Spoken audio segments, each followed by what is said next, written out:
Hello friends, income tax के cases की series में आज जो केस हम डिस्कस करेंगे वो इस चीज पर आधारित है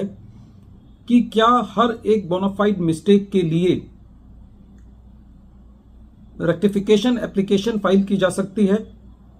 या जब वो रेक्टिफिकेशन एप्लीकेशन सेक्शन 154 के अंदर रिजेक्ट हो जाती है और वो एसएससी की एक बोनाफाइड मिस्टेक की वजह से है, लेकिन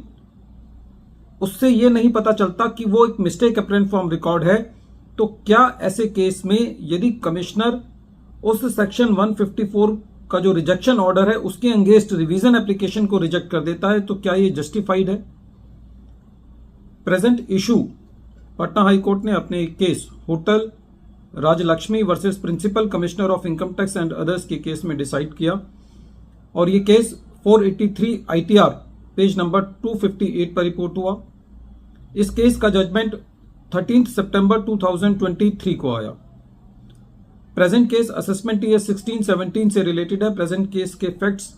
बहुत यूनिक हैं और ये केस बहुत इंटरेस्टिंग है। प्रेजेंट केस के अंदर एसएससी एक पार्टनरशिप फर्म है और एसएससी ने ड्यूरिंग द ईयर अपने पार्टनर्स को 10,08,359 का रिम्यूनरेशन दिया, जो कि उनके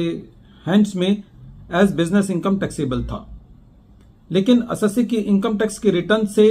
ये बात सामने आती थी कि एसएससी ने ये अमाउंट 3,54,000 पे किया है और बहुत सारे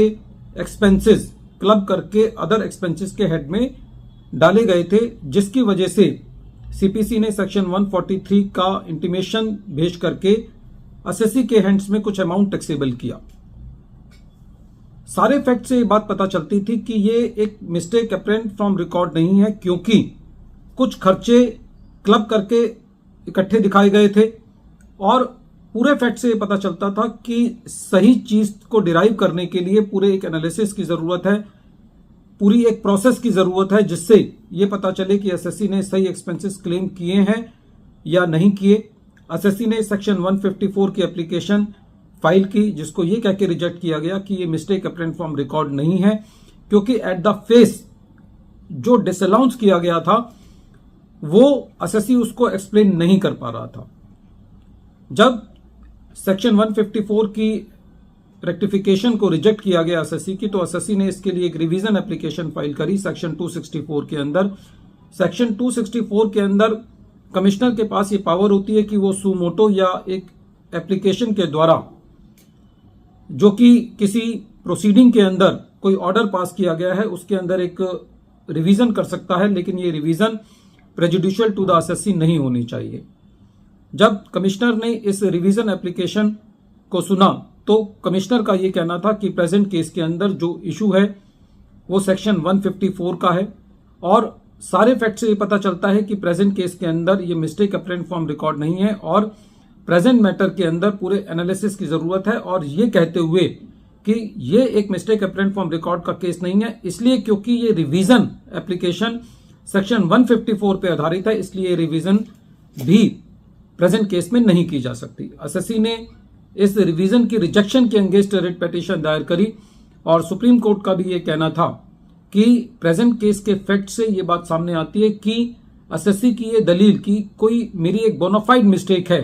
तो हर बोनाफाइड मिस्टेक एक मिस्टेक अपरेंट फ्रॉम रिकॉर्ड नहीं होती, और वो क्योंकि मिस्टेक अपरेंट फ्रॉम रिकॉर्ड नहीं है, तो इसलिए जो प्रिंसिपल कमिश्नर ने उसकी रिवीजन को रिजेक्ट किया है सेक्शन 154 के अंदर, वो जस्टिफाइड है। फ्रेंड्स, ये केस बहुत इंपॉर्टेंट है। ये केस इस चीज का एक परिचायक है कि जो चीज जिस सेक्शन में होनी है वो उसी सेक्शन के अंदर होनी है। और पटना हाई कोर्ट ने प्रेजेंट केस में ये कहा कि जो भी एसएससी ने अपना टाइम प्रेजेंट लिटिगेशन के अंदर जाहिर किया है, एसएससी को ये एक लिबर्टी दी जाती है कि एसएससी जो ओरिजिनल सेक्शन 143 सबसेक्शन 1 की इंटीमेशन थी उसके अगेंस्ट अपील फाइल कर सकता है और उसकी जो डिले हुआ है उसको कंडोन किया जाना चाहिए, क्योंकि एसएससी ने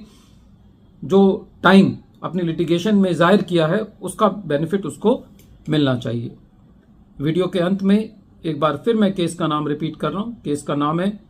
hotel Rajlakshmi versus principal commissioner of income tax and others, और ये केस 483 ITR पेज नंबर 258 पर रिपोर्ट हुआ। Matter honourable Patna high court ने 13 सितंबर 2023 को डिसाइड किया। Thank you friends.